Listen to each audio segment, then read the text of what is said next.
Hey everyone, I'm David and I've been living in Sarasota since 2022. Now when I first moved here, I thought I had it all figured out. After all, how hard could it be to adjust to paradise, right?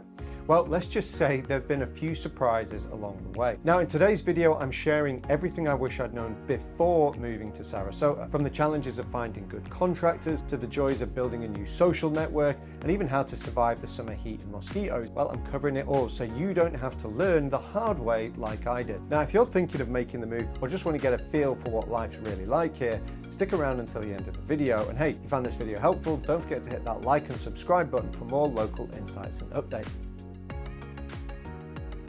When I first moved to Sarasota, we bought a fixer-upper with the intention of jumping straight into renovations. Now, coming from a real estate development background in the UK, I thought it would be a straightforward process. However, I quickly realized that finding reliable, high quality, and most importantly, available contractors in Sarasota was a whole different ballgame. The demand for good tradespeople is very high. Now, of course, part of this was due to the post-COVID building boom, with so many people relocating to Florida and wanting to update their homes, especially with interest rates being so low at the time. But even now, the demand hasn't slowed down. After a lot of trial and error and some real headaches, I eventually found a great team of contractors, but with the benefit of hindsight, would I buy a house that needed so much work as my primary residence?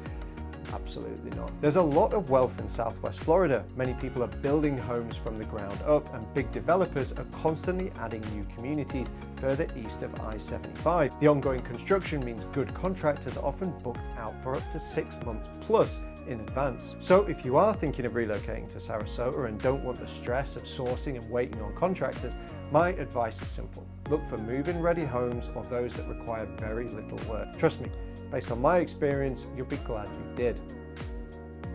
Like many coastal towns in Florida, Sarasota sees a huge seasonal influx of people. From November through April, tourists and snowbirds flock here to enjoy the beaches and escape the northern winters. While this brings a welcome boost to the local economy, it also means as a year-round resident, you'll need to adapt your daily life during these months. One of the biggest changes you'll notice is the traffic. Sarasota has grown rapidly over the past decade, but the road infrastructure hasn't quite kept up. With so many new communities popping up east of the city, getting around town during busy season can add 10 to 30 minutes to your journey. So plan ahead and rely on Google Maps to navigate efficiently. It's a lifesaver during peak season. The seasonal influx also means you'll need to plan ahead for appointments and services. Haircuts, doctor visits, and other routine tasks can book up quickly. From experience, I've learned it's always best to schedule your next appointment while you're at your current one. Otherwise, you might be left waiting weeks for a spot. Restaurants fill up fast too. During season, getting a table at your favorite spot without a reservation can be tough, especially at short notice, but if you plan ahead, you'll still be able to enjoy Sarasota's great dining scene. And finally, there's the beach. Now, Sarasota is of course famous for beaches like Siesta Key, which draw in visitors from all over the world. So if you want to snag the best spots, plan to get there early.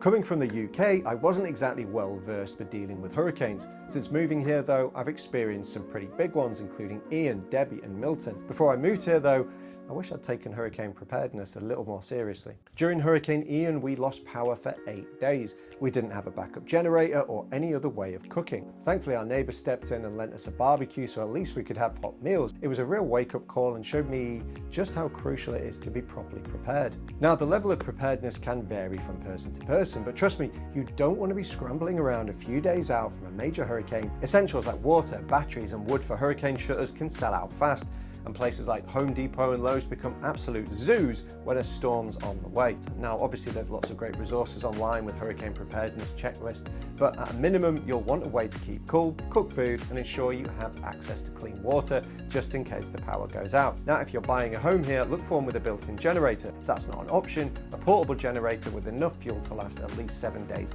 is a must. Now, once you're properly prepared, it's actually not as bad as you might think to ride out a storm. One of the best ways to stay calm and make the most out of it is to get to know your neighbors. During hurricanes, people often come together for hurricane parties or to share resources, which actually makes things surprisingly fun. Hurricanes are a part of life here. It's the price you pay to live in paradise. But if you plan ahead, you can weather them much more comfortably.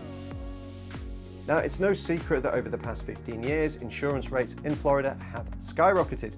Between climate-related events and a lot of insurance fraud, some private insurers pulled out of this state entirely. But thankfully, in 2022, a new law was passed to make it harder for fraudsters to get away with fake claims. Now, as a result, some insurers have started returning to Florida, boosting competition and helping stabilize some rates. But they're still high in coastal areas that are at higher risk, like Sarasota. Now, Florida home insurance rates can be eye-wateringly high, but the good news is there are proven ways to keep costs down. Insurers here look for specific features that make your home better able to withstand hurricanes and flooding, which means lower premiums and fewer headaches for you. One of the biggest things they look for is your roof. If it's a newer, say under 15 years old, you're already ahead of the game. But if your roof is built to hurricane standards with features like hurricane straps or clips, you could be eligible for even bigger discounts. Hip-shaped roofs are also preferred since they're more wind resistant. Now, beyond the roof, insurers are keen on wind mitigation features. Think impact-resistant windows, reinforced garage doors, and hurricane shutters. These upgrades might seem expensive at first, but they can slash your insurance premiums and give you extra peace of mind during hurricane season.